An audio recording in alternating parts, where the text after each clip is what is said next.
What if I told you the fastest way to build a massive amount of wealth is not real estate, not investing in the stock market, but owning a business? Let me explain why more millionaires and more billionaires amass their wealth through owning a business. Because then you have to understand how wealth happens. When you own a business that can be sold, you have equity in that business.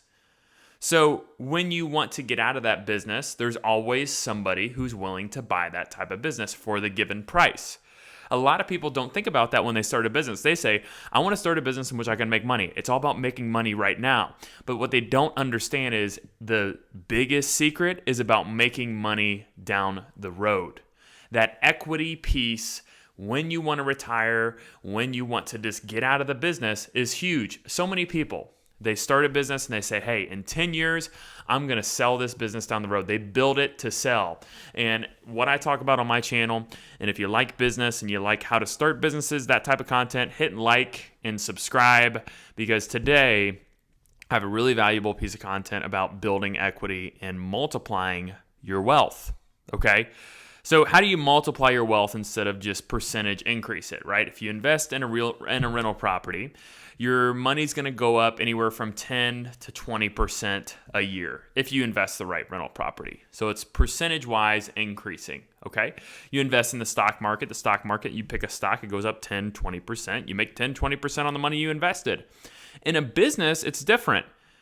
A business, you start a business, you grow the revenue, you grow the profit, and usually your business is worth a multiple of your profit. So if I put $50,000 in a business, the business grows to $100,000, I have a profit of $50,000, and the EBITDA is $50,000, which is the profit, and EBITDA is a fancy word of how the financial industry calculates how businesses are valued, right? So earnings before taxes, depreciation, and there's one other one. But at the end of the day, it's about profit, okay? So your profit is what makes your company valuable. And if that profit has a good chance of reoccurring, that means that business is valuable. So I always say, build a business in which you have reoccurring revenue. Subscription-based businesses, right? Hey, you're going to pay me $500 a month. I'm going to manage your social media. That is a reoccurring revenue in which can be sold down the road. Hey, you know what? I'm going to give you a VA for your company. You're going to pay me. I'm going to source you a VA, a virtual assistant. That's a reoccurring revenue. Non-reoccurring revenue is like a roofing company. I install a roof on your house, and I'm probably not going to reinstall it for another 30 years. That is hard. If I'm buying a roofing company, I'm buying the lead system. Do you have a website? Do you have a marketing plan? Do people know you? Is the phone ringing off the hook? Because if the phone's not ringing off the hook, then why would I buy that company? So what makes a company valuable is the revenue reoccurring. See, think of Apple. Every year they come out with a new iPhone, and most people switch their iPhone on average about every 2 years. And they also buy their headphones, the AirPods. They buy their iWatches. They keep trying these different things like iPads, their iMacs. I have an iMac. So I have 4 different pieces of Apple equipment. And if I replace each equipment on average 2 to 3 years, that means almost every year I am buying almost 2 pieces of Apple equipment based on my math. So Apple knows this. So Apple's super valuable because every year they're a person who owns an Apple product. If people own an average of 2 Apple products, almost every year they're buying another Apple product. So people want to invest in Apple in the stock market because they know that company's valuable. So how you can do this on a smaller scale is really how you can build wealth, okay? You start a company, and like I said, my example of having that $50,000 profit, let's say for that size of a company, since it's smaller, maybe the EBITDA is 3 times. That means 3 times the profit you can sell that business for. So you can sell that business for $150,000, okay? So $150,000 when you only invested $50,000. That is not a return that you would likely potentially get in the stock market or in real estate, okay? So that's the beauty of being a business owner, is the equity side of it.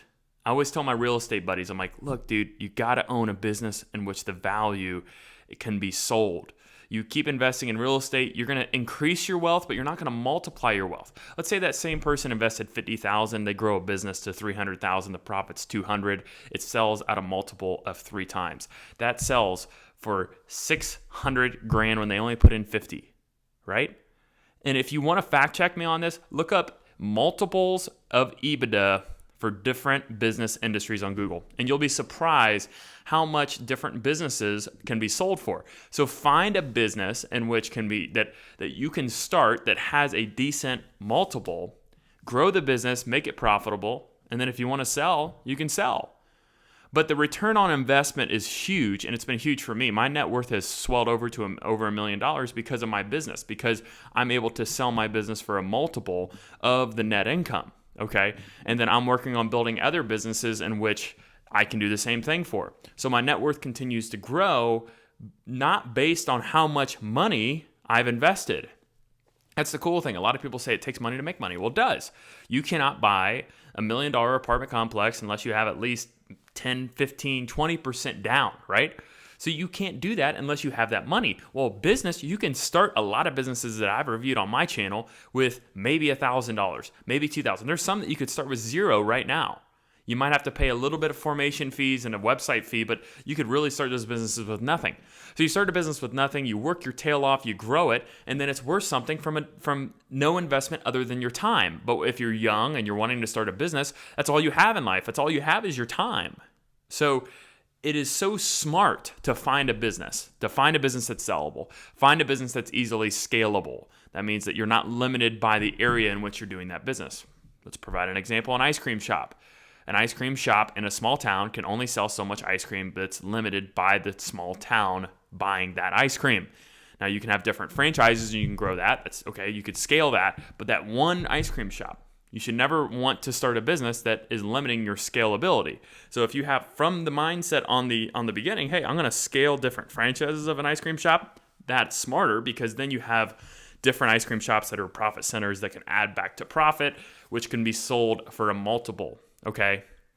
So how you can get super wealthy off this is that as you're building your business grows. If your business doubles, right? So let's say you go from 50,000 at a 3x, that's 3 times multiple. So 50 times 3 is 150. Let's say you double your profit. Okay. So when you double your profit, your net worth doubles as well. So every time you double your profit, your net worth doubles. When you triple, your net worth is tripling again, because let's say you go from 50 to 150. 150 times 3 is 450,000. Okay, so you just keep swelling that net worth because you're multiplying on the net income. You've only increased from the 50 to 100. You only went up 50,000. But that 50,000, that's not what the net worth went up. The net worth went up on a 3 times multiple. So you increase your business 50,000, your net worth went up 150,000. Okay? And this is what we're not taught in school. We're not taught how net worth can multiply. We're not taught about how businesses can be sold. We're not talked about mergers and acquisitions. We're not talked about the opportunity in which the average business owner is 50 years old and you could buy from that business owner. We don't talk about that in America. We teach people how to go into corporations and sit for 30 years and not take advantages of the opportunities. There's so many opportunities out there, it is insane. And if you're looking to multiply your wealth and grow your wealth very quickly as possible, because life is short, okay? You want to retire at 40. The best way to do this is to start a business, build value in it, make sure that it's sellable, increase the profit, maximize the profit, sell it off to a private equity company or sell it off to another person who's looking to buy a business. The best thing you could do really is look to partner up with a private equity company when you're ready to exit. Because private equity companies, the nice thing is when you sell to that private equity company, a lot of times they will give a portion of your sales price. You can actually choose to invest that money in that private equity company. You leave it in. And a lot of times you can't invest in those private equity companies unless you're an accredited investor. So when you're selling this business, it allows you to get access to that private equity company. So very cool stuff you can do once you have a successful business. So just keep this in mind when you're thinking about, man, I just don't know if I want to be a business owner. In my opinion, I had no other choice. I had no other choice in my mind. How was I going to amass the wealth that I really want in life? I'm not going to do it trading time for money. I'm not going to do it working as an employee. I'm not going to do it just saving up money and trying to invest and making 20% a year. I'm not going to do that. I'm not going to get to $20 to $30 million net worth by being an employee. I had to do that. Even by being a real estate investor, unless you have some sort of real insane development skills and you're in that industry, different story. But really being a business. And at the end of the day, if you're a real estate investor or developer, that's a business anyways. So you're not going to get to that high net worth unless you own something. So my question for you today is, what are you going to own?